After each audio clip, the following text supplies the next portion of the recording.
Maryland, 1 minute. Gentleman from Maryland, the distinguished majority leader, is recognized for 1 minute. I thank my friend for yielding.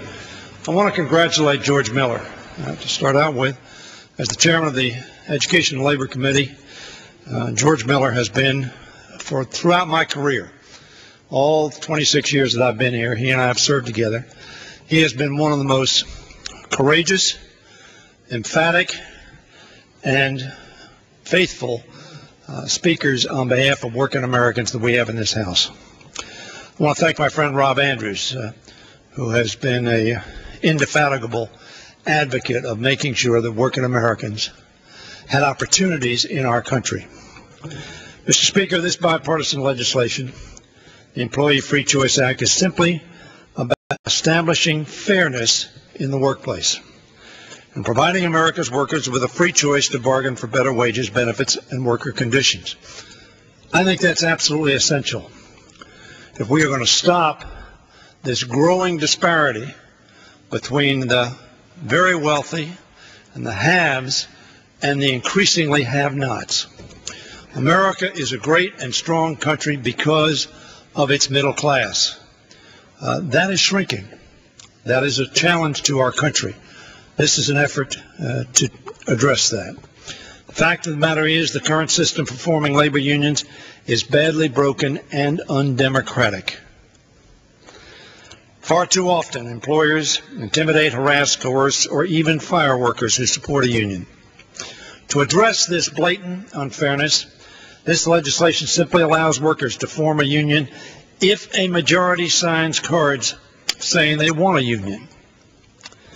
Under current law, workers may use the majority sign-up process only if their employer agrees. In contrast, the Employee Free Choice Act would leave this choice whether to use the National Labor Relations Board election process or majority sign-up with the employees, not the employer. It is simply a red herring to claim that the legislation abolishes the NLRB election process. Although I will say as an aside that the delays, the underfunding, the rule complication essentially abolishes, in some respects, the NLRB's intent. In any event, it does not abolish the NLRB. The NLRB process is still available if workers choose it.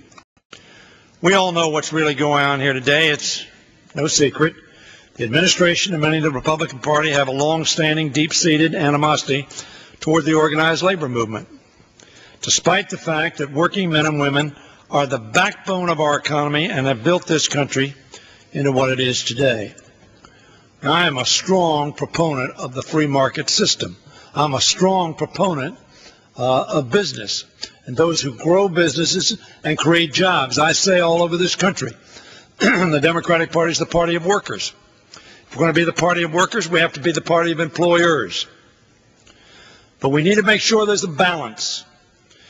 We are not the representatives of either. What we are representatives of is the American people. We need to make sure there's a fair opportunity. Over the last 6 years, the administration, among other things, has dropped an ergonomic safety standard, tried to eliminate Davis-Bacon protections, denied collective bargaining rights to federal employees, 800,000 federal employees. We've denied bargaining rights, 800,000 federal employees. Now, there are about 1.8, 1.9 civilian federal employees. And we just reached in and said, oh no, if you're in a DOD, Defense Department employee, or a Homeland Security, you can't have collective bargaining rights. I asked the Office of Personnel Management, cite me one instance in the last half a century where collective bargaining rights have put at risk any national security issue. They could not name one in the last half century. Not one. I have a gentleman there pointing at himself. I can name you one.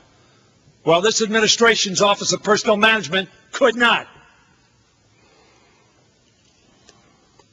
It is no surprise today that they oppose this legislation, which serves to give workers a meaningful choice in selecting their representation and stiffen penalties for discrimination against workers who support a union. Mr. Speaker, hard-working families today are increasingly squeezed by stagnant incomes and the rising costs of education, health care, transportation, food, and housing. And there is not an employee who's on an even footing as an individual. I say that, perhaps that's not correct. I was with Alonzo Mourning just the other day. He's almost 7 feet tall. He may be on an equal footing because his employer needs him very, very badly. And there may be some few like that. But if you're 6'2", you may not be in that position. American workers deserve to be fairly compensated for the dedication, loyalty, and skill that they bring to their jobs. And this legislation will help restore fairness to the workplace. I urge my colleagues on both sides of the aisle not to be pro-labor or pro-business, but to be pro-working, pro-middle class, pro-growing America. Vote for this bill.